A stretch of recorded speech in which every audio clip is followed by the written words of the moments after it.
Opa, cê tá bom? Vamos pensar uns trem muito doido? Porque na provocação de hoje eu vou estar falando sobre a crítica do Jordan Peterson, que assim como eu, e talvez você ou qualquer pessoa que esteja nas redes sociais hoje, foi perturbado por um grupo de ideólogos, de religiosos ideólogos, e deu uma leve tiltada e acabou aí criticando uma coisa que é praticamente um fato óbvio, que é o fato de grupos ideológicos começarem pedindo coisas simples que a sociedade não consegue recusar e acabarem se tornando opressores de pessoas comuns, pedindo demandas meio complexas demais. Obviamente, o Jordan acabou se tornando o mais novo esquerdista do momento e as pessoas meio que não conseguiram entender todas as nuances que estão por detrás da crítica dele, pelo fato de que estão ainda muito envolvidas dentro aí do curral ideológico. Então, assim, se você curte acompanhar a política e quer se proteger de pessoas perturbadas e chiliquentas, fique aí que a provocação vai te dar uma ajudada nisso, além, é claro, de te ajudar a entender todas as nuances e fenômenos por detrás da crítica do Jordan. Obviamente, antes de começar, aquele velho trato, você deixa o seu like e segue o canal. É muito simples, você me entrega o seu like e a sua inscrição, e eu te entrego uma provocação, que a de hoje será sobre ciclos sociais. A crítica do Jordan é sobre coisas que se repetem na sociedade e é impossível não trazer dentro da ideia de ciclos sociais. E essa dita direita woke nada mais é do que um ciclo de cultura e contracultura, só que dessa vez em um estado de degeneração acelerada. A esquerda tem pautas seculares de libertação, enquanto a direita só tem a permanência e uma provável restauração do status quo. Então, assim, quando o Jordan Peterson fala sobre os exageros, ele quis dizer e mencionar sobre a tentativa de se obter a posse do Norte Código de Conduta Ambiental. Quando você vai para o Catar, por exemplo, quando você pega o exemplo do Catar, você vê que quem controla o norte de Código de Conduta do Ambiente é o Sheik. O Sheik fala o que tu pode ou não fazer. Na minha opinião, isso é um besterol. Acho que qualquer pessoa deveria escolher os seus hábitos e costumes de acordo com as suas vontades, sem ter um grupo ali ditando o que é certo e o que é errado. Então, assim, entenda hábito como execuções e manipulações de determinado ambiente. Então, o jeito que se faz feijão no Rio de Janeiro pode ser diferente do jeito que a gente faz feijão aqui em Goiás. Então, o jeito que tu manipula as coisas vai se criando meio que um hábito ambiental de como se executa e manipula as coisas. A mesma coisa com costume. Entenda costume enquanto conceito e reações mentais de determinado ambiente. Então, na Bahia, se eu falar alguma coisa, se pá, o baiano vai falar lá ele. Aqui em Goiás talvez a gente não tenha essa malícia baiana, essa reação automática do corpo dentro de alguma situação. Os hábitos e costumes de cada ambiente vai te ajudar a entender a essência da crítica dessa provocação, que é esse senso de higiene.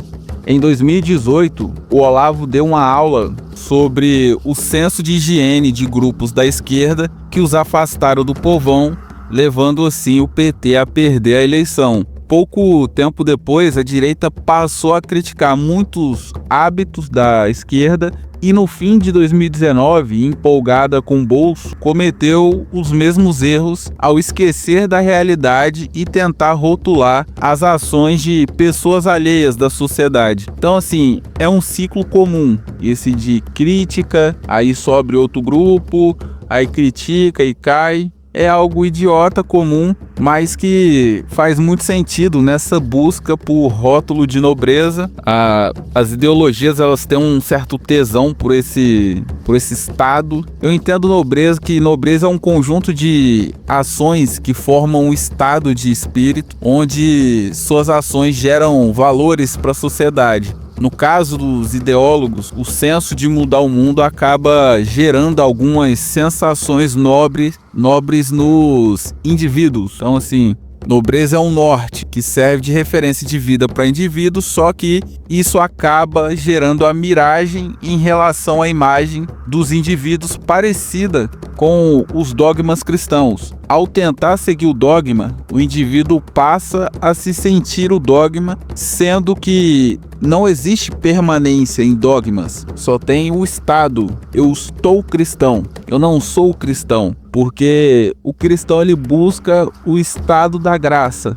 Então, a partir do momento que eu alcanço o estado da graça, eu tenho que manter esse estado. Se eu pecar ou cometer algum erro, eu perco o estado da graça, logo eu perco a minha funcionalidade cristã. Eu não estou sendo um bom cristão se o tempo todo eu estou perdendo a minha graça. Então, assim, essa purificação gnóstica é um dos pilares de qualquer ideologia, que é obviamente a reconstrução dos hábitos e costumes para gerar uma retenção e adesão maior. Os polos ideológicos têm como tendência se aproveitar e colocar essa troca de hábitos e costumes como uma purificação necessária para se chegar à terra prometida. Então tu só alcança a graça da gnose prometida se você reconstruir seus hábitos e costumes. Só que, obviamente, eles não vão focar só em si mesmos e vão começar a pregar essa ideologia para todo mundo.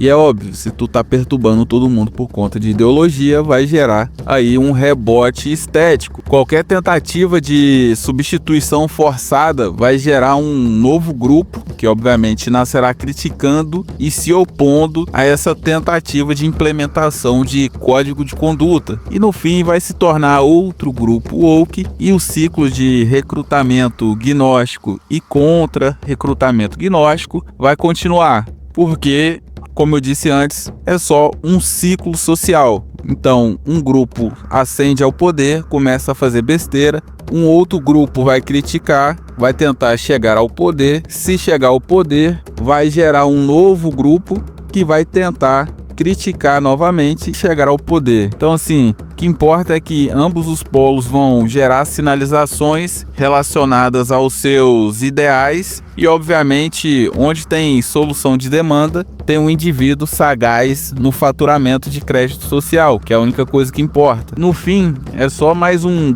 pacote de grupo de novo gado. O pessoal não enxerga ser humano, só enxerga ali um novo lote bovino. O que acontece hoje e o que possivelmente vai continuar acontecendo no futuro, vai chegar esses novos pacotes bovinos dentro dessa corrida secularista amaldiçoada e, obviamente, vai continuar com essa disputa para ver quem consegue colocar mais gado para aprovar ideias imorais da elite. Então, assim, ao meu ver, acredito que qualquer ideal secularizado já nasce morto por nascer de uma revolta contra os resultados do Tribunal do Tempo, que julga as probabilidades de efeito. O ideal pode até ser aprovado, mas será reprovado quando der muita merda nas massas. Então, assim, esse ciclo de início e fim, ele é baseado na tentativa de implementação de alguma agenda da elite. E obviamente já nasce morto, é por isso que tá o tempo todo um sobe e desce ideológico, mas não importa muito pelo fato de que o brasileiro curte essa ideia de identidade social, a crença em um conjunto de... Entenda identidade social enquanto a crença em um conjunto de signos e símbolos, que ao serem sinalizados mostra as inclinações e lutas por demandas de um indivíduo, gerando uma referência qualificatória da imagem social projetada. No fim, é só um lifestyle que vai gerar valor ao sinalizar algumas resoluções. Se o ideal tiver algum sucesso, vai ser mantido. Se não conseguir nada, vai cair no esquecimento aí. E, obviamente, esse primeiro bloco foi aí uma camada mais simples. Acredito que a camada mais complexa é sobre a violência permitida. Acredito que você já deva ter escutado o termo peso da demanda, que aborda que quanto mais pessoas dependentes de determinada demanda, maior será o uso de violência, pois a urgência social faz com que se aprove qualquer tipo de quebra de espaço individual para se conquistar a resolução do problema. Ou seja, quanto mais pessoas precisando de algo, mais fácil convencer essas pessoas de resolverem com violência contra algum outro grupo. E obviamente é só um desafogo emocional já pré-calculado e pré-estimulado pelas elites. Quem depende de mais demandas complexas tem tendência a se irritar mais e se tornar mais conivente com a violência. As ideologias vêm canalizando esse ódio para servir de desculpa para gestos e ações agressivas e controversas. Então, assim, meio que o ódio da massa se tornou um recurso valioso a ser usado, instrumentalizado em campanha política. Então meio que serve como uma representação das angústias dos necessitados. Então quanto mais violenta for a base, mais violento o político consegue ser. E obviamente a gente está falando de extração social. O político não se importa com você, ele só quer te extrair algo. Então o despertar das massas é complexo do ponto de vista do equilíbrio emocional. Se tiver muita gente revoltada em um ambiente, a tendência de dar muita merda é gigantesca. Então assim, o curral gnóstico ele serve para forçar indivíduos a se limitar e investir em delegados digitais que irão agir por eles, tirando o que os gados têm de melhor, que é a sua raiva, o seu ódio e os mantendo controlados sem gerar grandes perturbações. Os indivíduos marginalizados acabam se tornando apenas aí gados a serem sugados. E se tem gado sendo sugado, esse gado precisa estar o quê? Anestesiado. Então, a anestesia bestial é pelo fato de que boa parte dos devotos ideológicos são obviamente marginalizados que só querem um pouco de esperança. Então essa anestesia vem pelo mundo digital, que ao meu ver é sádico, pois aproveita do isolamento popular para gerar uma falsa sensação de unidade e evolução de causa. A pessoa tá na casa dela, tá achando que tá quase chegando, só que todo mundo sabe que não tá chegando nada. É só um fetichismo quântico. As ideologias, ao meu ver, são uma performance religiosa por conta de um monte de situações tangentes com a religião. Eles vão tentar te forçar a ver algo legal em acreditar em alguma lei da atração. Lei da atração essa oriunda de um salto da fé em algum rito de passagem maluco, de algum ideólogo maluco. Alguém vai projetar que se fizer determinada ação, você vai chegar em uma terra prometida. Então, para que você tenha redução do seu custo de vida, você tem que ir contra, por exemplo, o STF. Para você ter uma melhora na qualidade do seu acesso a produtos, você tem que derrubar o empresário que faz os produtos. Então cada maluco vai propagandear algum salto da fé, alguma mecânica estranha, e normalmente os requisitos de purificação não têm conexão com efeitos lógicos esperados. O indivíduo basicamente fica anestesiado esperando uma solução. Então o mais à esquerda vai ficar esperando aí a tomada das empresas, dos empresários malvadões, e o mais à direita vai esperar aí a derrubada do grupo mais poderoso do país, para aí depois se discutir imposto, para depois se discutir aí redução do custo de vida.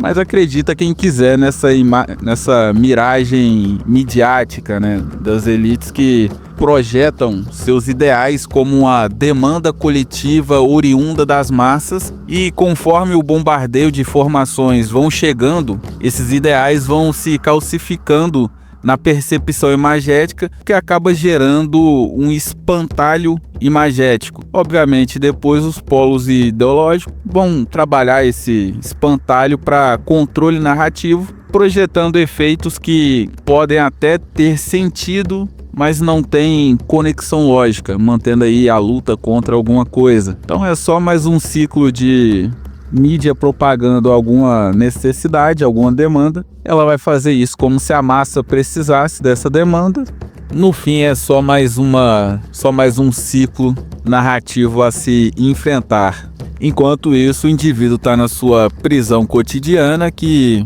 vai se manter vivendo um sonho molhado de uma terra prometida, onde esses indivíduos não se importam se vão acordar cedo e viver a mesma rotina pelos próximos 20 anos. Eles vão continuar aí queimando a sua vida, torcendo para delegados digitais vencerem uma batalha que talvez mude suas vidas. Então ao meu ver, meio que todo mundo sai ganhando. Os delegados ganham voto e 500 mil, e boa parte da massa aí ganha um sentido de vida, um sentido para viver. Meio que acaba que todo mundo acaba feliz no labirinto de Demiurgo. No fim, sem perceber, a maioria desses fiéis ideológicos só estão correndo atrás de recursos para moldar um mundo imperfeito baseado em projeções imagéticas da elite, se esquecendo das suas próprias demandas, pois delegados mais qualificados estarão lutando por elas. Então assim, é só mais uma provocação sobre algum ciclo triste da burrice das massas em relação à elite. E para fechar essa provocação de hoje, já trazendo as minhas projeções e opiniões, eu acredito que esse ciclo ele vai se encerrar, mas será um encerramento baseado em espetáculo de sangue. Então assim, se tu curte essa aventura de Demiurgo, de ficar tentando correr atrás de requisitos, de fazer críticas ácidas no Twitter, eu evitaria, tá? Ficaria bem tranquilo, pois felizmente essas lutas malucas por imposição de ideais vão se destruir no colapso do país em 2028. E obviamente em 2028 acontecerá um confronto final, pois em 2028 o país vai quebrar e vários grupos vão tentar tomar o poder. O exército vai tentar manter o ordenamento moendo rebelde no cacete, e a polarização vai se destruir aí na sanha por poder a todo custo. Posso estar sendo muito, como posso dizer, muito positivista não é a palavra, mas talvez muito positivo em relação ao fim da ideologia. Sim, talvez aí um novo conceito de ideologia, mas acredito que depois do confronto, o vencedor irá impor sua visão de mundo e seremos uma democracia monopartidária. Será o fim do Gnose Esperança, políticos safados que mentem descaradamente para arrancar e arrecadar crédito social às custas da desgraça da massa. Então assim, é uma provocação um pouco debochada, da minha parte, obviamente, porque depois de 12 anos vendo política, não levo essa merda a sério. Então assim, se tu chegou até aqui, parabéns, porque a provocação de hoje é só a tentativa de um raio-x de uma merda que se repete a cada 2 anos. Então, se tu chegou até aqui, deixa aí nos comentários aí quanto tempo que tu tá assistindo essa merda acontecer no Brasil. E isso fica de conselho, doe atenção, busque canais que vão tentar fugir dessa loucura toda, proteja sua mente e ajude pessoas que fazem conteúdo contra essas loucuras a crescerem e encontrarem outras pessoas. Então assim, esse desabafo do Jordan Peterson, essa crítica, ao meu ver, foi um desabafo útil, pois o desabafo do Jordan serve para demonstrar a falência das instituições e seus agentes. Como eu já disse antes, nenhuma das instituições que as pessoas querem reconstruir comprovar o seu valor na modernidade. Mas é aquilo, acredita quem quiser em toda essa sanha por buscar novas reconstruções institucionais, né? Então assim, toda provocação revolta de Atlas, retire crédito desse sistema desgraçado, retire atenção. Não bata palma pra maluco, isso já é o suficiente pro circo colapsar, beleza? A provocação de hoje foi essa. Se te trouxe alguma reflexão, deixa o seu like, siga o canal, escolha alguma outra provocação, bota aí 1.5 e absorva aí mais alguma crítica. Vai ajudar o meu canal e você vai expandir a sua mente, beleza? Então fique com Deus, até a próxima provocação, um forte abraço.